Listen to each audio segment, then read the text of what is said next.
waxaan u sheegayaa daawadayaasha qiimaha iyo qaayaha leh filimka Mirir Jacayl inuu ku jiro shactiro qosol aan inaba caadi ahayn xan fresh ah oo hadda second hand ma ahayaa waa first hand hamogaanina waxa kale oo ku jira action aad u fara badan hadii ahaan lahayd wax ka qosliya wax ka yaabiya dil isfuro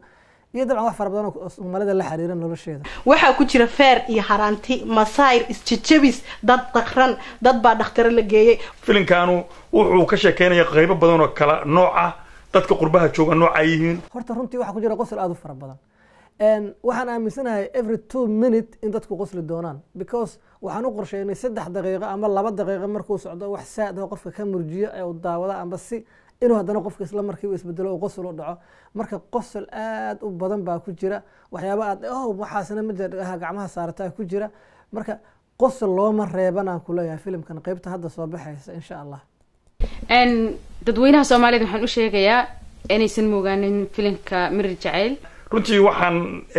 oran doonaa filimkan inuu maaragtay dadku ay aad ugu heli doonaan marka ha moogaanina waa idin soo socona mar dhow ayaa daawan doontaa filimkaas dadkan daawan doona runtii waxaan u sheegayaa anigoo ah kamida dadkii wax ka dhigay sheekadana wax ka qoray ayaa waxaan ogahay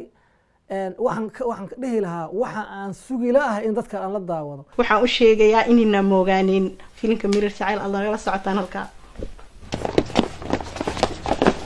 أبصق عم حرتها أما أسكتك وعلى التلفون كان متى قف جلجل عنا لا هاد لك راه شو كان سكرها بان نسير بروكات عمل تاجر محل سمينا والله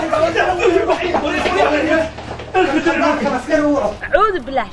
شيشة أعوذ بالله ورنا واسق بشيشة سما فدي مساجد مو كادبة كادبة جاية والله أنا ما ويش كان خود الله عاصية كورها اللي أكو لوتشية أكو قندوفة إنه واحد بكو سمية محكو سمية واحد يصور يكتب ما نيجي واسطة يكمل لا كده حياة معنا وجرا بس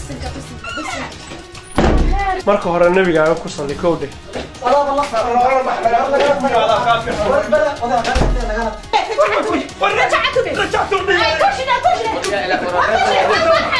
anigu marraba in shan baan ka badan waxay ka baxdo gurigayga ma dheeree bal idig bal iska kaydij